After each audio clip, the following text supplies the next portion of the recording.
Crystal Bouissi. I'm a licensed master social worker, retiree from Macomb County Community Mental Health. I'm currently doing therapy, individual therapy with individuals who are mild to moderate as far as in their diagnosis. But we want to look at like how the population has changed. So if you can see, this is from the 2020 census statistics. The population of individuals 65 and older has pretty much doubled. We're looking at from 1 in 20 in the year 1920 to 2020, and we went from 1 in 20 to 1 in 6, which is a really a spike. So the U.S. population, ages 65 up, grew nearly 5 times faster than the total population in the last 100 years. And like I said before, we're looking at, so we have older people, 65 and older. We have the older demographic reached 55.8 million, or 16% of the total population of the U.S. in 2020. So we look at who is caring for our elderly or aging population. 20 hours per week is the average number of hours a family giver is spending for their loved ones, while 13% of those family caregivers are providing 40 hours. 13% of those are providing 40 hours and more per week. Caregiving in the US, okay. And so found this information on a website called Caregivers Action Network. And it's a public website that anybody can go to and kind of find some more statistics on this if you're interested in this.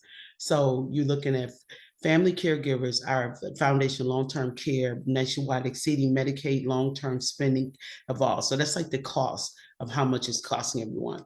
51% of recipients live in their own homes, 29% live with their family caregivers, and 4% live in nursing homes and assisted living.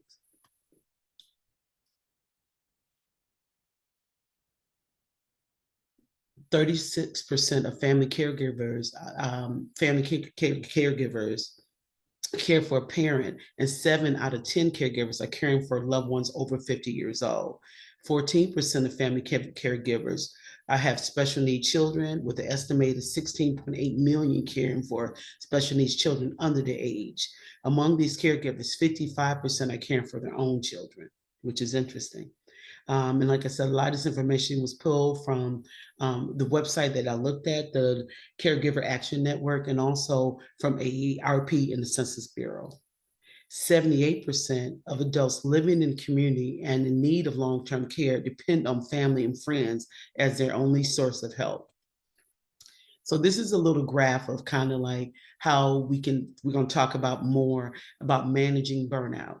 So the first step, of course, you say you try to seek support from other caregivers. You understand that you're not alone. You take care of your own needs. And I think Dr. Fuller is going to talk more about that. Taking care of your own need to do self-care, because along with, not taking care of your physical health, your mental health is a big part of that. And I know Dr. Fuller is going to go more into that. Depression and anxiety is very high for caregivers. And I think I want to kind of back up a little bit too, because we need to understand where the increase in numbers of individuals who are requiring this, level care of level care are coming from.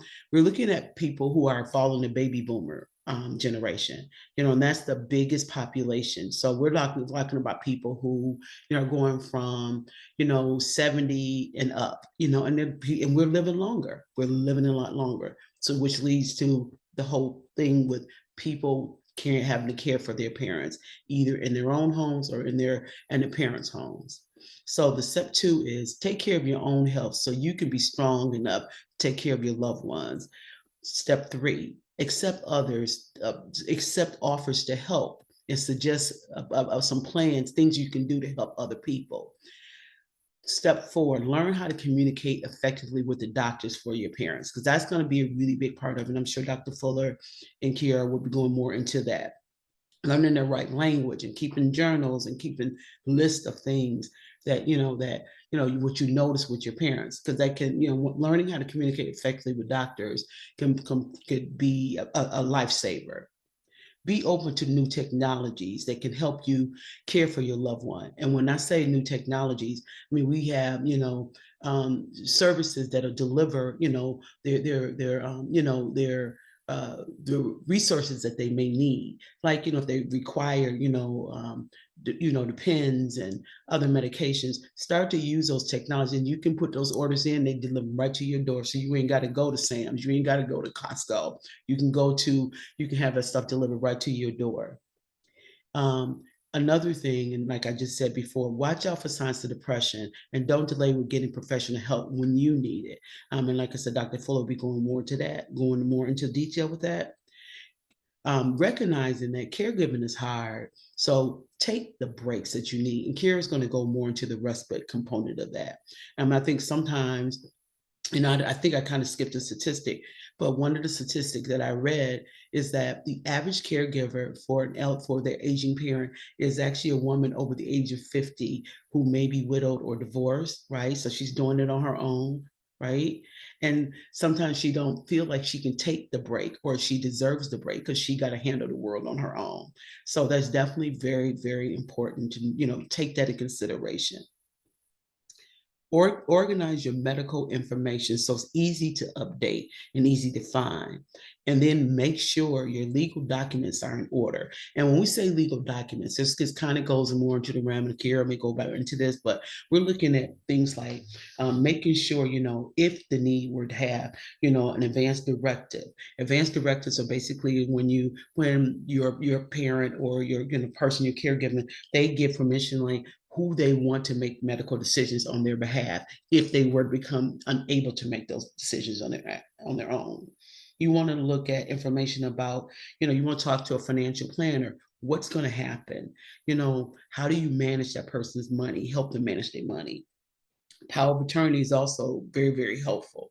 I'm not big on guardianship, but definitely power of attorney, because sometimes our family members get to that stage that they can't or they don't know how to make that decision for themselves. So it's always important to kind of keep that in mind. And then maybe have some discussions or look into, what happens when a person goes into hospice. It's always important to kind of be ahead of yourself. So the last little slide here says, give yourself credit for doing the best you can do. Is one of the toughest jobs there is. And like I said, this is from the Caregivers Action Network.